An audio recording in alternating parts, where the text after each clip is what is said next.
We've become used to seeing e-bikes with price tags of 8, 9 and even 10 grand. But there are some amazing options on the market costing less than half that amount. For this test, we've gathered 4 models that deliver all of the power and excitement of a top-end e-bike at way more affordable prices. But which one should you buy?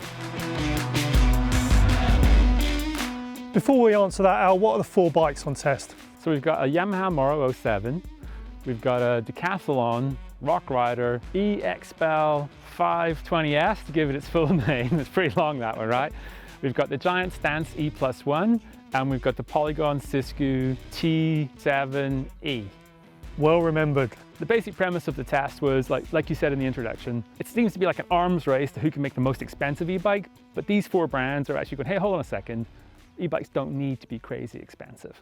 Before we get started on the individual bikes, what are the kind of similarities that bring them together? Well, the key thing with these bikes is that they've all got aluminium frames. Obviously, that's a cost saving. The next thing is that they're full power motors. They're not sub power or mid power, they're like full power motors. And at the lower end, you've got 75 Newton meters. At the upper end, you've got 85. So like you're getting all the power and the kind of feel you'd expect from a full powered e-bike. And the other thing is that they have in common is that they all actually ride surprisingly well. We're going to get into this. I'm going to nitpick these bikes. I'm going to pull some of them apart, and they've got faults. But overall, I was just blown away with like how much fun you could have on them. Well, that's great. We'll get to that in a sec. Yeah. The last thing we should talk about quickly is the price range on these. Yeah. So the price range, we start at the cheapest bike, which is the Rockrider. That's 3 grand.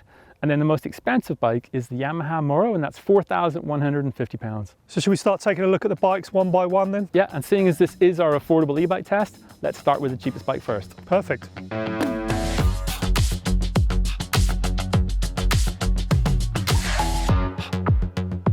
So Al, you said this was the cheapest bike in the test. Yeah. What is it and how much does it cost? Well, it's the Rockrider. I'm not going to go through the full name again. Yeah, there's a few models in this range, and it's £3,000, and it's a 29er 140mm travel trail bike. Rockrider, for those that don't know, that's a Decathlon brand, right? It is a Decathlon brand. So you basically go to a Decathlon store or you buy it online, bike turns up, you can do either way. Key thing about this bike is it's category 3 rated. So it is rated as a trail bike, but what you'll find out later on is that you can ride this bike way harder than anything it was designed for. So that's an amazing price, right? So do you give anything up in terms of motor power or anything? No, not really. I mean, this is a Brose motor, 70 Newton meters of torque and 460 watts peak power. So it's kind of like a modern mid-power bike, right? Yeah. Like the most powerful mid-power bikes. A little bit more power, but like a little bit more torque. The key thing with this is, like the other Brose motors, it's super quiet. Yes, because they use a belt drive, right? Exactly. So there's none of the kind of freewheel mechanism in the motor clacking as you go down the trails. Also, it's really quiet in use. So like, I mean, I was out riding this bike with other people on like bikes costing, like we said, 2-3 times the price, and all I could hear were their bikes. No compromise there whatsoever. You've also got a 500 watt hour removable battery. It comes out the side of the frame, which we'll get to later. It's actually quite a neat feature. Easy to remove. So you could, in theory, run a 2 battery system on this bike. So yeah, you've got pretty much close to modern full power, and you've got a 500 watt hour battery, so the range is pretty good. And I think having that slightly lower peak power and slightly lower torque means that you actually get pretty good range out of this bike. I believe they're also offering a range extender on that you can as get well. You can get a range extender, so yeah, you can go all in. So you said that you can ride this above its limit. So what are the features that help you do that? Well, I think one of the key things is the sizing. This is an L, and it's almost got like a 480 mil reach. So it's got a generous cockpit on it. It has got like a 460 chainstay on it, and it's got a relatively high BB. It's around like 350. The longer chainstay and the higher BB don't seem to compromise the handling, just the way the dynamic suspension sits in. So you've got plenty of pedal clearance for technical climbing, and the bike just sort of kind of sits up, and it's got a load of power for like torquey kind of techie climbs. So it feels really good there. But the 29-inch wheels and just the proportions of the bike, it's got a long wheelbase. You can razz on it. I mean, we did the video shoot for this, right? And you were having a blast. Well, I've had a blast every time I mean, I did that short where I was out riding in Monmouth, and I was like, I can't believe how good this bike is. So there are limitations though. The key one really is that you can blow through the suspension quite easily. Because like I said, this is a category 3 rated bike. It's rated for trail riding. I was riding it on enduro tracks because it kind of felt like I totally could. Why wouldn't you, right? And other people are going to do that too. So my tip for the setup on this would be with the X-Fusion suspension would be to run it a little bit firmer than recommended, because you're going to send it off drops, you're going to send it off jumps, you're going to send this bike basically. So I bottomed it out quite a lot. Okay. So it could do with a little bit more progression. And the other limiting factors on it are that the tire compounds, it's their own brand tire. It's got a nice tread pattern, but the compound's quite hard. And that's a problem you're going to see pretty much on all of the bikes in this test. So it's probably going to help your range, maybe, but totally help your range. And when you're in limp mode, it makes it easier because you're not pushing through the tire drag. But in terms of like pushing hard and the way you want to ride this bike, the tires are a limiting factor. Okay. Yeah. So what about the rest of the components? Are there any corners cut there from the price? No, not really. It's got a 10-speed microshift drivetrain, and that's actually got an 1148 tooth cassette. So you've got a pretty wide range cassette. So when you are in like one of the lower power modes, or you're running out of battery, or you want to preserve your battery and you come to a climb, you've actually got the gears you still need to make it up those climbs. So you kind of don't run out of gears and then have to like just keep popping up the power modes. Yep. That's really cool. I like the fact that the suspension has rebound damping. It's adjustable. Like I said, you just need to run a little bit firmer, and it is air-sprung. Yep. So you can totally tailor that to your riding style and your weight. It's got ergon style. They're not ergon grips. They're ergon style grips. They're really good. The cockpit's really good. The cable for the display runs in through the handlebar and back out through the stem. The saddle's comfortable. The dropper post works well. I mean, it's got kind of everything you need apart from one thing. It's the only bike in test that's got twin piston brakes, not 4 piston brakes, and you notice it. Right. So when you get a bit over enthusiastic, like on I got over enthusiastic all the time on this bike, basically, and it's hard. It's quite hard to get it stopped. Yeah. So one of the things you'll notice here, I push the levers inboard, so that I'm maximizing the mechanical advantage of the brake lever, just to try and eke a little bit more power. And it's got 200mm rotors. I think it just needs 4 piston brakes. So if you're saying the like power and torque is kind of equivalent to a modern lightweight e-bike, is it similar weight as well? No, definitely not, and not for $3,000. You wouldn't expect that. Right? It's 25.86 kilos. Okay, so but yeah, not crazy heavy for the price, but yeah, it's definitely getting into the heavier end of the market. Again, the suspension feels lively. The fast rolling tires help make it doesn't feel heavy because it's got pace to it. The suspension's actually quite effective on it too. So like I said, you can ride it really hard. In fact, the pivots came loose on the back end and they used Torx keys here. So you need to be careful like not to just round those off with an Allen key. I had to run a spoke key over the rear wheel to tighten that up. But then like I was riding it beyond its intended use because I could, right? Well, I mean, that says it all really, doesn't it? Absolutely. It's a great little bike. And I mean, there's a few things that I would do. If this was my bike personally, I'd upgrade the front tire to something with a little bit more grip, a softer compound, and keep that as a spare for the rear. I mean, it wouldn't take much just to kind of step it up a notch. But then I'm also recommending people to ride this bike way beyond what it was designed for. Yeah. I mean, that's amazing. What kind of rating did it get? So I gave this bike an 8 just because like at 3,000 pounds. In fact, this bike's actually currently discounted to 2,699. That's incredible. It is incredible. And like the whole time I was riding it, yes, there are faults with it. I was just blown away by the level of performance for the price. So it's totally deserving of an 8 rating.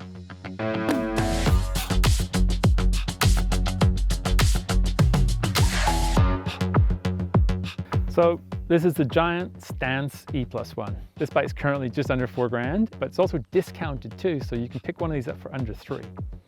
Well, yeah, that's a lot of bike for the money, right? That sounds like a bargain. Yeah, and I mean, I rode this in the shoot. Yeah, and I mean, it was pretty cool. I actually really enjoyed it as well. Yeah, it's a really fun bike. What's the motor on this bike? So this is the second bike in test to have a Yamaha motor. So this is giant sync drive sport motor with 75 Newton meters of torque. It's also got a 625 watt hour removable battery, and it's just got a little hole on the side here, which probably had a key at one point, but now it's just a Torx key. Okay. You pop it in there, pop the battery out. When you put it back in, you got to be careful because it doesn't just kind of click in. It almost feels like you've got to tighten it to secure it, but yeah, I had no issues with the battery rattling or anything like that. So is that one of the biggest batteries on test? It is. That's 625, and we'll get to the Polygon in a bit, which has got a 630 watt hour battery. So they're the two bikes with the most range, essentially. Yeah. Okay. And because of that, Danny, it's also the heaviest bike on test. It's 26.44 kilos. Okay.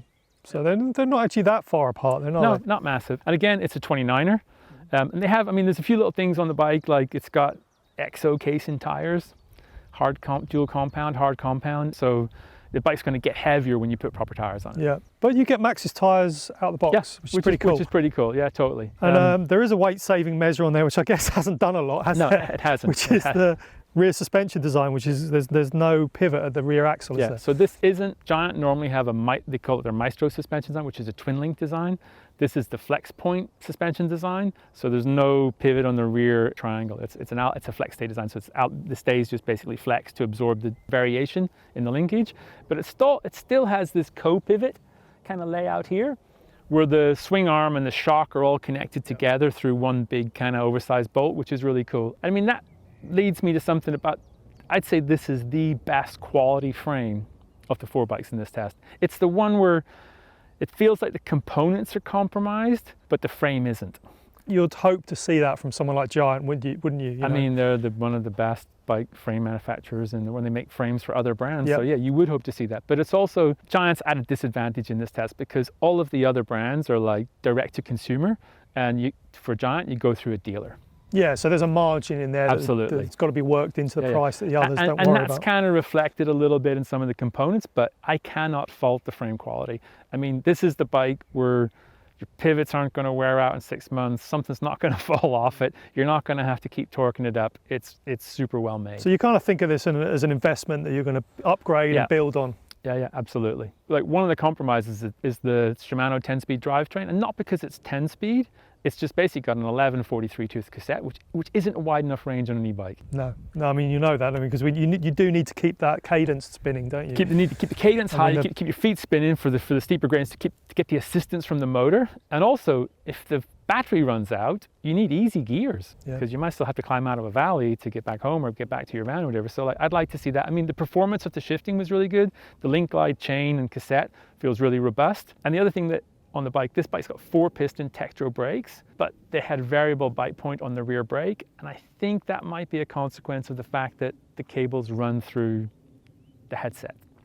So at some point, the brake's been taken apart to be threaded through, and it hasn't been bled properly.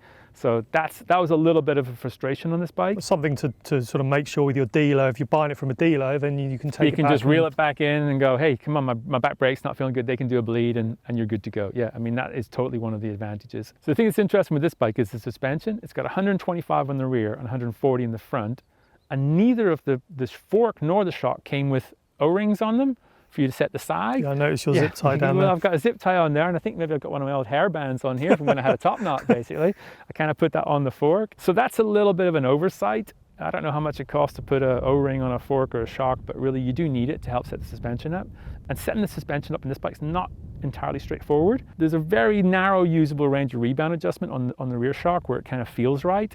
So it's worth spending time getting your sag and your rebound set up. And the sort of same goes for the fork, but the fork's much easier to set up because it's got recommended settings. But the fork's got this real pitter-patter action. Like, it's super smooth. It feels like almost it's got no damping in the initial part of the stroke. But when you hit something real hard and real deep, it's almost like it sucks at the bottom, and it holds down there for a second, and you get a little moment of fear, and then it recovers. So the suspension felt amazing on the blue runs and stuff at Bike Park Wales, because you've got this super free, super fast action, like as you go across all those high frequency bumps. And like, me and Jamie were riding this bike and another bike there, and we were both like, oh my Lord, this bike just feels so smooth. But when you start hitting the brakes and start riding terrain where you're riding more dynamically, like pitching and stuff. Yeah, you don't have the damping support within the fork, especially in the fork. It's noticeable. You kind of get pitched onto the fork a little bit more. That's where the real compromise is on this bike, is that it probably needs a better fork. Yeah. So again, we're talking about a sort of terrain that maybe this bike is not really intended for, but yeah, but I mean, you can ride it. You can totally ride it on that terrain, right? And like I said, it's a really solid package. It just doesn't feel like it's going to fall to bits on you. Yeah, I mean, I noticed that, and I would concur about the suspension as well, front and rear. It felt almost like frictionless, didn't it? Almost like you're just floating on a which is amazing when you're on a consistent gradient. It's just when that gradient changes rapidly, that's when your weight shifts around, and the kind of suspension just becomes a little bit kind of wallowy, especially on the fork. The rear is not so bad because it's only got 125 mil of travel.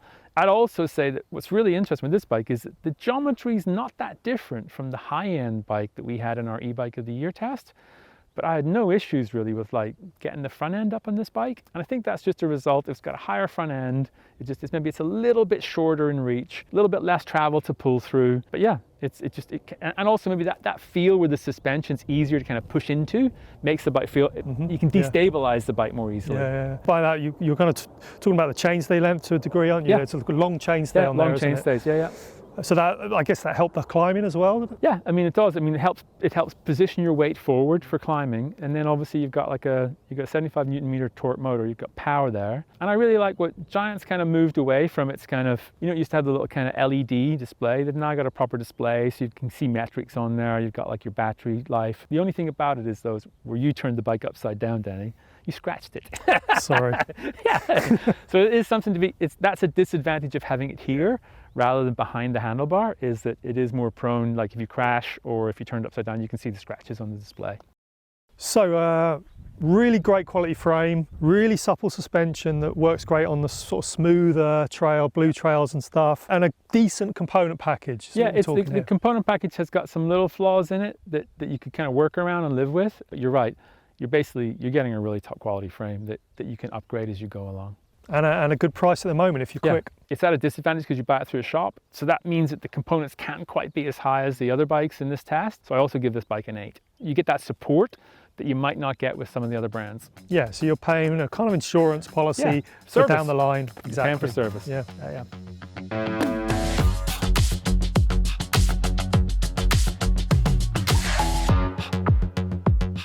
So, I mean, the Yamaha, right, we've had this before in the show and stuff, but this is a really, really distinctive bike, isn't it? That's one way to put it, Danny. But what's interesting is I had quite a few people come up to me when I was testing it and say they really liked it.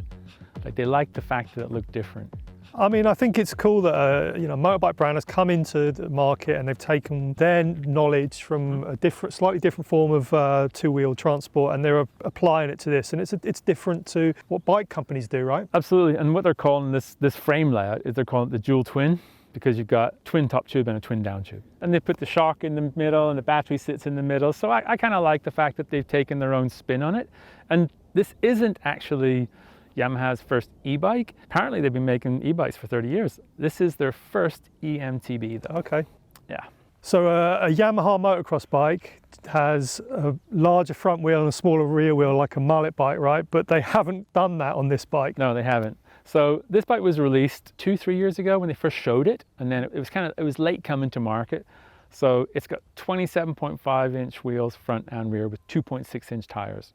So kind of like a sort of 2018 spec sort of wheel size. Yeah, exactly. It kind of dates it a bit. So when we get into the ride performance of this bike, I actually don't think the smaller wheels detract dramatically from it. I may actually have some benefits. Okay. But before we get to that, it is a Yamaha, so we should talk about the Yamaha motor. Totally. So you said this motor has a bit more go than the one on the Giant, right? This is the PWX3, and it's got 85 Newton meters of torque, and you feel it. Like you feel the bike's got, it might have a higher peak power too, I don't know, but you just feel it's more get up and go, and it's also got that same feel that you get on the motor in the Giant, where when you put your foot on the pedal, it's kind of like there's an eagerness for it to go, which is tunable within the app, so you can kind of tune that. You can tune that initial pickup back or increase it, so it's kind of really advantageous for steep technical, if you stall on a climb or something like that and you get going again. But like you said, when you're not used to it, you can be sort of sat on your bike and put your foot in the pedal and having a chat to your mate, and it's like shoots out from underneath you, like whiskey throttle, right? It's like, and there's another really interesting thing about this motor, because it's a Yamaha with a Yamaha motor, they don't have to hide the fact. So the motor is like really visible. It's not got loads of casing and housing and kind of like different brand names on it and stuff. It's like, it's just they're showcasing it there, aren't they? Plain to see. And it's got a really narrow Q factor.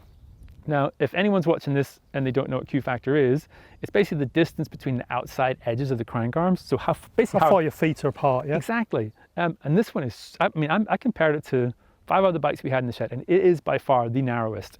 So while everyone's obsessed with having really short crank arms, for obvious reasons, right? Because it allows you to spin your pedals and not clip them on the ground.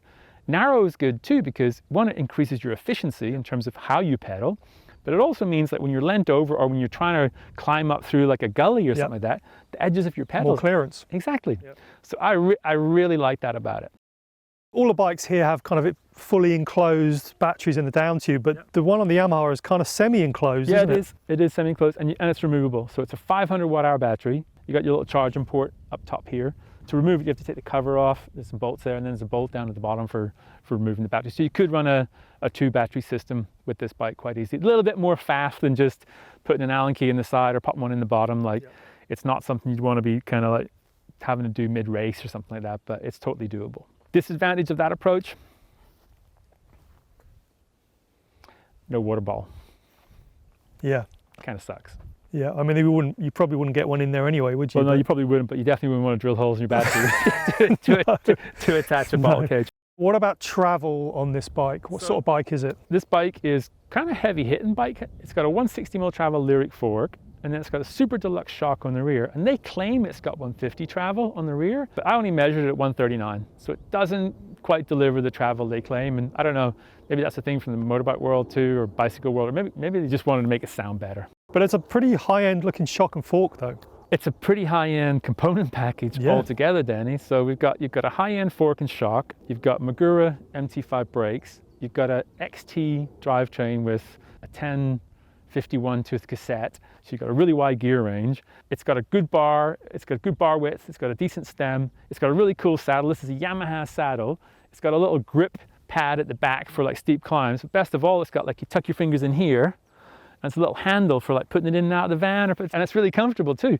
So the spec's amazing. It's the only bike on test that's got good rubber compound on the tires. These are Max Terra front and rear. So on the rear tire, the Recon, it's a little bit shallow, and I rode this bike in the winter too, and you definitely don't have the traction you need for climbing. So I'd like to see like a DHR2 or something like that on the back, just to give it a little bit more bite.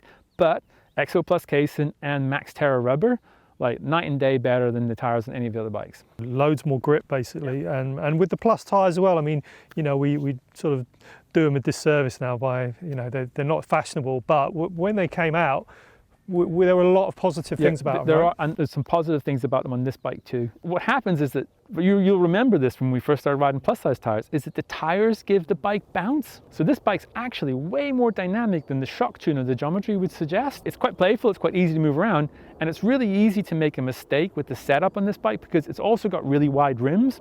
So although they're only 2.6 inch tires, they've got a really wide rim, which helps like kind of bring the whole tire volume up.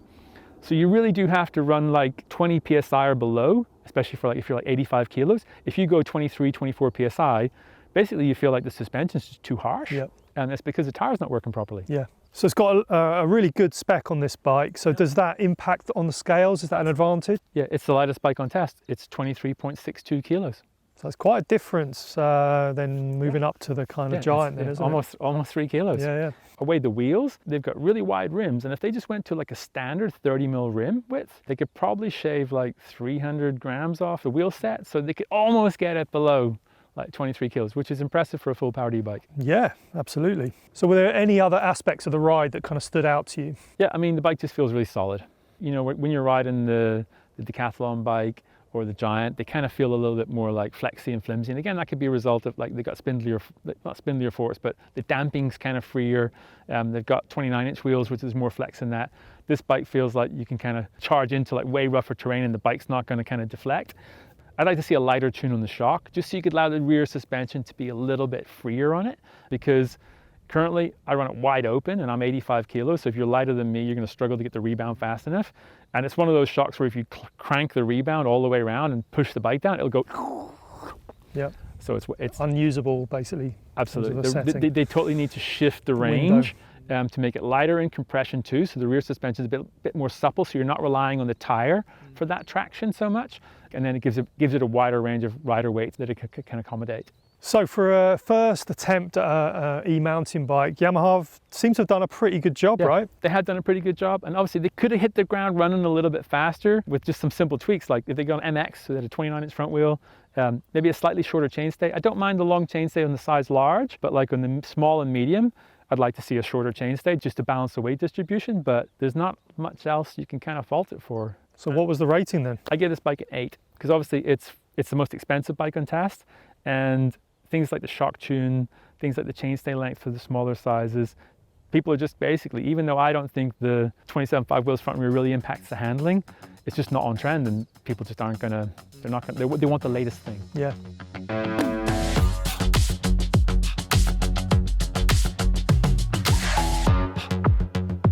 So our fourth bike and our winning bike. Look at it here, it looks super modern, looks super aggressive. I mean, it kind of doesn't look like it belongs in this category. Yeah, I mean it is. I mean, they nailed it, right?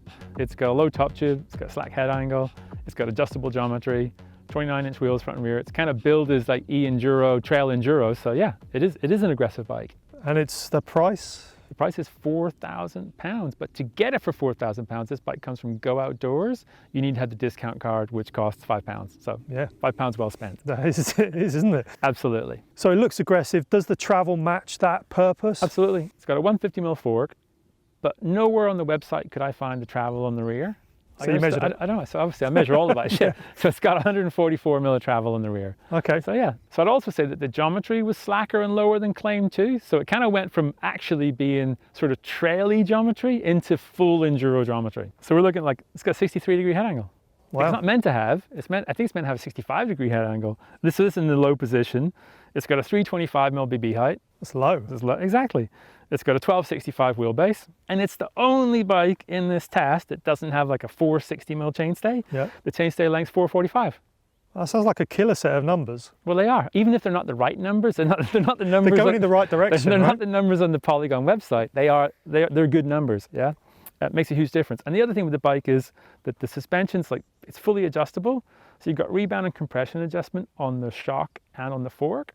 I'd actually say they've gone a little bit too far with the shock because you can even adjust the IFP pressure. So there's a second valve here underneath this little cap where you've got quite a narrow band of adjustment, but you can change the, and I actually think unless you're kind of really into suspension, basically do not touch it.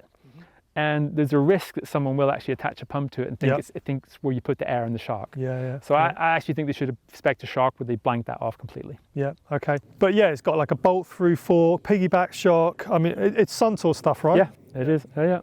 This is where this test gets messy. So I blew the shock on the second ride. Okay. So I had zero damping. And before the shock blew, the battery fell out. Okay. So you've been on a journey with this bike, right? I have been on a journey with this bike. I mean, so you can see I've got a nuke-proof tool strap wrapped around the down tube because basically the battery comes out. It's a basically bottom loading battery.